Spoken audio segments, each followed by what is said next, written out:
1950년 겨울입니다. 지금 우리가 겪는 겨울 추위랑은 급이 다른 영하 30도에서 40도까지 떨어지는 혹한. 숨을 쉬면 콧속이 얼어붙고 총에 넣은 기름이 얼어서 방아쇠가 안 당겨지던 그런 날씨였습니다.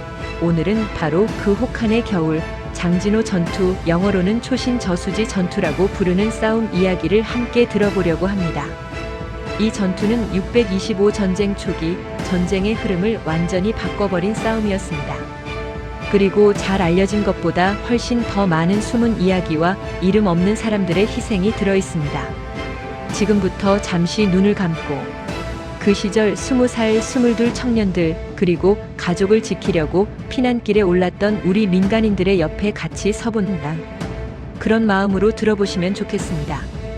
장진호, 이름부터가 기묘한 전투. 먼저 이런 얘기부터 해보겠습니다. 우리는 장진호 전투라고 하는데 미국 사람들은 지금도 초신 전투라고 부릅니다. 왜 그럴까요? 유엔군은 당시 일본어로 된 옛 지도를 그대로 쓰고 있었고 장진을 일본식으로 읽으면 초신이 됩니다. 이 작은 지명 하나만 봐도 해방된 지 몇 년 되지도 않았던 한반도에 일본의 흔적, 냉전, 미중 대결이 한꺼번에 얽혀 있었다는 걸 알 수 있습니다. 누가 누구와 싸웠나 3만 대 12만 숫자부터가 말이 안 되는 싸움. 1950년 11월 말에서 12월 중순까지 지금의 함경남도 장진군 일대 인공호수인 장진호 주변에서 전투가 벌어졌습니다. 유엔군 쪽에는 미 1해병사단, 미 7보병사단 일부, 영국 왕립 해병대, 그리고 한국군과 지원병들이 섞여 있었고 반대편에는 중국인민지원군 제9병단 약 12만 명에 이르는 병력이 몰려들었습니다. 간단히 말하면 3만 명 남짓의 유엔군이 10만 명이 넘는 중공군에게 포위된 싸움이었습니다. 더구나 지형은 산악지대, 기온은 영하 3040도, 보급로는 좁은 산길 하나. 그 추위 때문에 총이 얼고 차량이 멈추고 사람들의 손발이 검게 썩어 들어가는 동상 환자가 쏟아졌습니다. 실제로 미 해병 1사단은 전투 못지않게 혹한 때문에 쓰러진 비전투 손실이 7,000명이 넘었다는 기록을 남깁니다. 집에 가자고 했다 그러나 시작된 포위망. 그해 가을 유엔군은 평양을 넘어 압록강 근처까지 진격하며 이제 전쟁 끝났다. 성탄절엔 집에 간다는 말까지 했습니다. 그때 메가더와 알몬드 같은 지휘관들은 동서 양쪽에서 북진을 밀어붙이고 있었죠. 하지만 우리 쪽이 잘 모르는 사이에 중국은 비밀리에 9병단을 압록강을 건너 북동부 산악지대로 몰래 들여보냅니다. 그리고 11월 말 장진호 일대에서 한겨울 야간 기습이 시작됩니다. 어둠 속에서 중국군의 나팔소리, 북소리, 와하는 함성이 사방에서 터져나오고 흰눈 위로 검은 그림자들이 물결처럼 밀려내려옵니다. 미 해병대와 한국군 그리고 그 주변을 지키던 병력들은 이건 그냥 후퇴가 아니다. 완전히 포위됐다. 나가려면 싸우면서 나가야 한다는 걸 깨닫게 됩니다.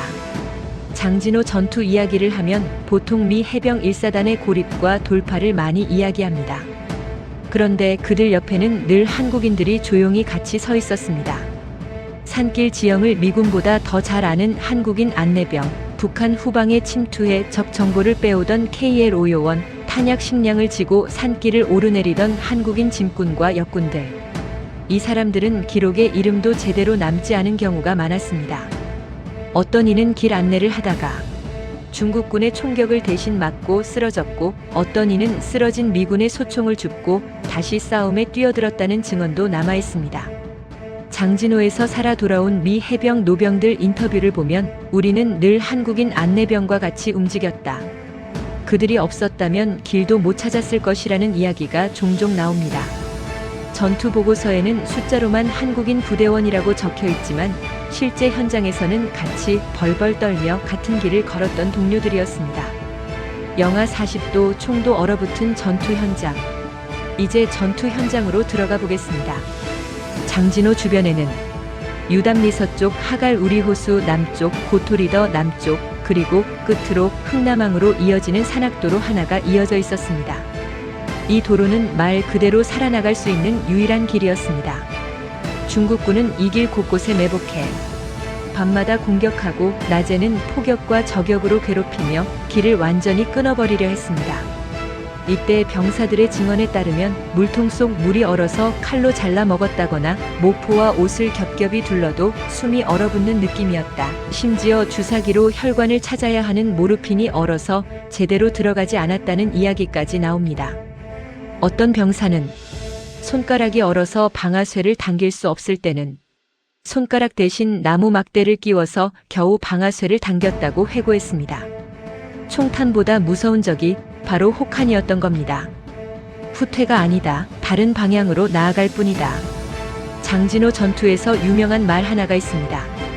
미 이레병사단 스미스 소장이 한 말로 알려진 표현입니다. 우리는 후퇴하는 게 아니다.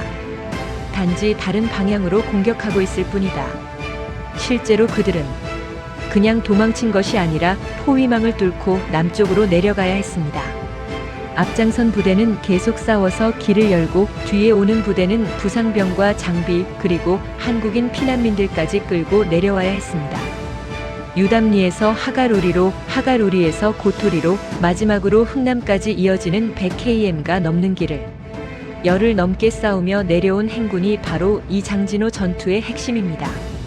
이 과정에서 중국군도 엄청난 피해를 입었습니다. 혹한과 보급 부족 때문에 총에 맞기 전에 추위와 굶주림으로 쓰러진 병사도 수만 명에 이르렀다는 기록이 있습니다. 7. 잘 알려지지 않은 장면. 밤마다 빛났던 하늘길.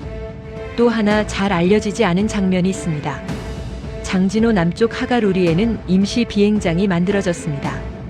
얼어붙은 땅을 밤낮 없이 고쳐다지며 만든 활주로였죠.